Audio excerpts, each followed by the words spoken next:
தண்ணி இருக்குங்க நல்லது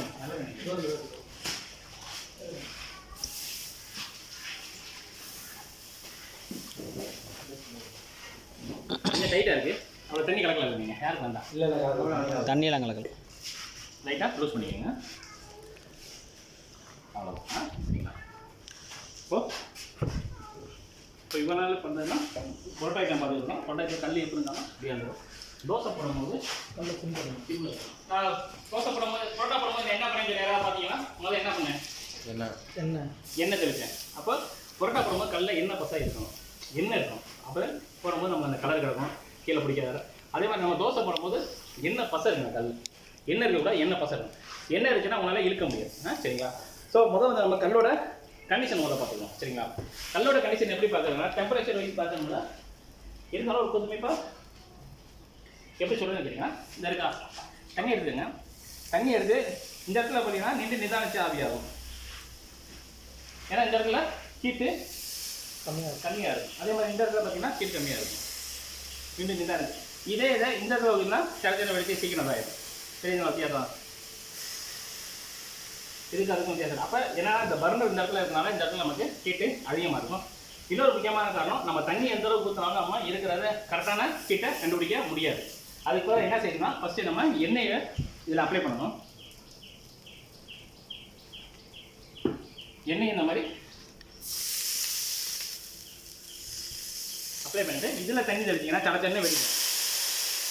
இருக்குதா? இது ஓவர் ஹீட்டாக இருக்குதா? சப்போஸ் நீங்கள் எண்ணெய் இல்லாமல் வெறும் தண்ணியை மட்டும் தெளித்து பார்க்குறீங்க அப்படின்னா பார்டர் சுண்டு இருக்குங்களா? பார்டர் சுண்டு மாதிரி அப்படியே தெளித்து ஓடிக்கிட்டே இருக்கும். நல்லே ஒட்டாது, மாவு ஒட்டாது, தண்ணி ஒட்டாது, அப்படியே முத்து முத்தாக ஓடிக்கிட்டே இருக்கும். அதுதான் ஓவர் ஹீட்டில் இருக்குன்னு. சில கடைகளில் பார்த்துருக்கீங்களா வெள்ளை வெள்ளையன்னு இருக்கும். பார்த்தீங்களா? மேக்ஸிமம் நீங்கள் விறகு அடுப்பு இந்த கறிவேப்பிலை பார்த்தீங்கன்னா தெரியும், ஒன் சைடாக மட்டும் அப்படியே வெள்ளை வெள்ளையன்னு இருக்கும், ஓவர் ஹீட் ஆகி. ஸோ அந்த மாதிரி இடத்துல நம்ம இந்த மாதிரி தண்ணியை எண்ணெய் தெளித்து லெவல் பண்ணிவிட்டு அதுக்கப்புறம் தான் நம்ம தோசை போட ஆரம்பிக்கணும்.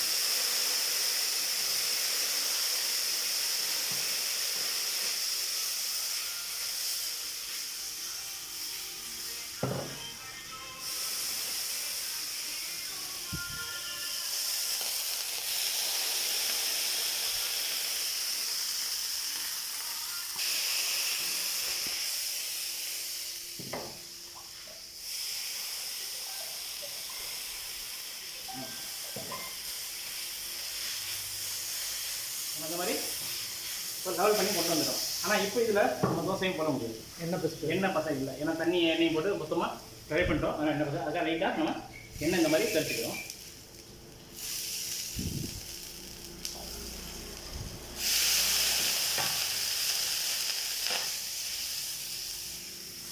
இப்போ என்ன பசை இருக்குது தெரியுதா?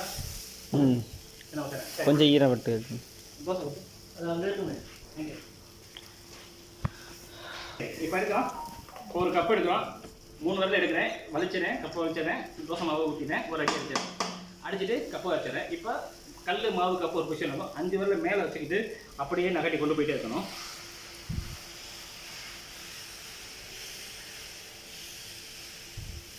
இப்போ நமக்குள்ள லைட்டாக பட்டி ஃபிங்கரையும் பார்த்துக்கணும். சரிங்களா? இதே மாதிரி தான் அங்கிட்டு இது வந்து ரவுண்டு தோசையில் 2 வரட்டி இருக்குது, ஒன்று ரவுண்டு இன்னும் ஓவல். சரிங்களா? இப்போ ஓவல் இதை ரவுண்டில் கொண்டு வந்தோம், இதை ஓவல் சைஸில் அப்படியே மேலே கொண்டு போனோம்.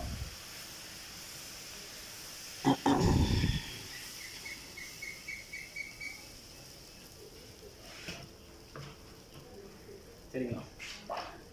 நீங்கள் இந்த ஓவல் வந்து முட்டை தோசை ஸ்பெஷலு சாதா இதுக்கு 3க்கும் இந்த ஓவல் தோசை போடலாம். மற்ற எல்லா வெரைட்டிஸும் மசாலா தோசை இதில் மற்ற எல்லா வெரைட்டிஸும் வந்து ரவுண்டு தோசை தான். ஆனியன் தோசையாக இருக்கட்டும், மசாலா தோசையாக இருக்கட்டும், பொடி தோசையாக இருக்கட்டும், நெய் தோசை எல்லாத்துக்குமே வந்து பார்த்தீங்கன்னா இந்த மாதிரி ரவுண்டு தோசை தான் போடுவோம். சரிங்களா?